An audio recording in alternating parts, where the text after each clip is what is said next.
ഇവിടുത്തെ മനുഷ്യന് വിലയില്ല എന്ന് പറഞ്ഞ പിന്നെ ഇവര് ചത്തു കഴിഞ്ഞാൽ ആർക്കെന്ത് ചത്തോർക്ക് പോയി അത്രേ ഉള്ളൂ. മനസ്സിലായില്ലേ? അപ്പോ ഇടപെടലുകൾ വരും. ഇനി ഇടപെടലുകൾ വരും, അന്താരാഷ്ട്ര മീഡിയകൾ വരും. ഞാൻ എല്ലായിടത്തും വിട്ടിട്ടുണ്ട്. ഞാൻ പറയുന്ന കാര്യങ്ങൾ നെറ്റിൽ ഇങ്ങനെ സർക്കുലേറ്റ് ചെയ്യാണ്. നിങ്ങൾ അറിയാത്ത കാര്യങ്ങൾ വരെ ഞാൻ വിട്ടിട്ടുണ്ട്. ഞാൻ മുൻകൂട്ടി കണ്ട് 50 ലക്ഷം ജനങ്ങളെ കൊന്നതിനും 50 ലക്ഷം ജനങ്ങളുടെ പ്രോപ്പർട്ടി നഷ്ടപ്പെട്ടതിനും ഞാൻ $50 ട്രില്യൺ ചാർജ് ഷീറ്റ് ഉണ്ടാക്കി അന്തരീക്ഷത്തിൽ വിട്ടിട്ടുണ്ട്. ഞാൻ വെറുതെ ഇരിക്കുകയല്ല, മനസ്സിലായ? $50 ട്രില്യൺ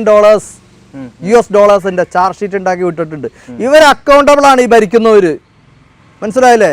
ഇവിടെ ഭരിക്കുന്നവരും തമിഴ്നാട് ഭരിക്കുന്നവരും കേന്ദ്രം ഭരിക്കുന്നവരും ഇങ്ങനെ ഒരു ട്രാജഡി ഉണ്ടായാൽ അക്കൗണ്ടബിൾ ആണ്, ദൈവത്തിൻ്റെ അടുത്തും മനുഷ്യൻ്റെ അടുത്തും.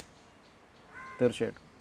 പക്ഷേ ഈ റിപ്പോർട്ട്സ് ഉണ്ടല്ലോ, ഇപ്പോൾ ഗാഡ്ഗിൽ റിപ്പോർട്ടൊക്കെ വെച്ച് നോക്കുകയാണെങ്കിലും കൂടി മാക്സിമം ഒരു 35 വർഷം അല്ലെങ്കിൽ 40 വർഷം ഓട്ടെ, 40-45 വർഷം മാക്സിമം ഒരു ഡാമിൻ്റെ ഒരു ഇതിപ്പം 126ാമത്തെ വർഷം.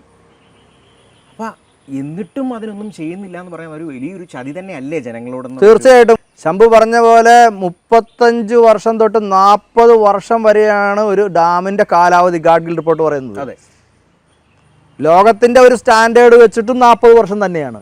അമേരിക്കയിലൊക്കെ ഉള്ള എല്ലാ ഡാംസും 40 വർഷം കഴിയുമ്പോൾ ഡിസ്പ്ലേസ് ചെയ്യും, ഡീകമ്മീഷൻ ചെയ്യും. അതെ, അവർ വെച്ചോണ്ടിരിക്കില്ല. പാലം പോലും വെച്ചോണ്ടിരിക്കില്ല അവർ. പിന്നെ ഇപ്പോൾ ഒരു സയൻസ് ഓഫ് റിലയബിലിറ്റി എന്ന് പറഞ്ഞൊരു സംഭവമുണ്ട്. അവരുടെ സയൻറ്റിസ്റ്റുകൾ പറയണ അവരുടെ ആ റിലയബിലിറ്റി സയൻറ്റിസ്റ്റുകൾ മുല്ലപ്പെരിയാർ ഡാം എക്സാമൈൻ ചെയ്യണമെന്നാണ് ഞാൻ പറയണേ. കാരണം അവർക്ക് എക്സാമൈൻ ചെയ്യേണ്ടി വരില്ല. അവരിവിടെ വന്നാൽ ഡാമിന് എത്ര വയസ്സുണ്ടെന്നാണ് ചോദിക്കുള്ളൂ. 126 ഡീകമ്മീഷൻ ഇറ്റ് എന്ന് പറയും. Decommission it എന്തോട്ട് പരിശോധിക്കാനാണ്? 126 വർഷം പഴക്കമായ ഡാം എന്തോന്ന് പരിശോധിക്കാനാണ്? ഒന്നും പരിശോധിക്കാനില്ല. നമ്മൾ റാഫേൽ എയർക്രാഫ്റ്റ് വാങ്ങുന്നുണ്ട് ഫ്രാൻസിൽ നിന്ന്, അതിനൊരു എക്സ്പയറി ഡേറ്റ് ഉണ്ട്. ആ ഡേറ്റ് കഴിഞ്ഞ് കഴിഞ്ഞാൽ ഇന്ത്യൻ എയർഫോഴ്സിൽ നിന്ന് എടുത്ത് മാറ്റും. അതിനൊന്നും പറ്റിയിട്ടുണ്ടാവില്ല. അതിൻ്റെ ഇൻറ്റേർണൽ മെക്കാനിസം ഒന്നും പറ്റിയിട്ടുണ്ടാവില്ല, ബെയറിങ്ങിന് പറ്റിയിട്ടുണ്ടാവില്ല, പെയിൻറ്റ് പോലും പോയിട്ടുണ്ടാവില്ല. പക്ഷേ ഇന്ത്യൻ എയർഫോഴ്സിൽ നിന്ന് അത് എടുത്ത് മാറ്റും. എന്താ? രാജ്യസുരക്ഷയിൽ വിട്ടുവീഴ്ചയില്ല.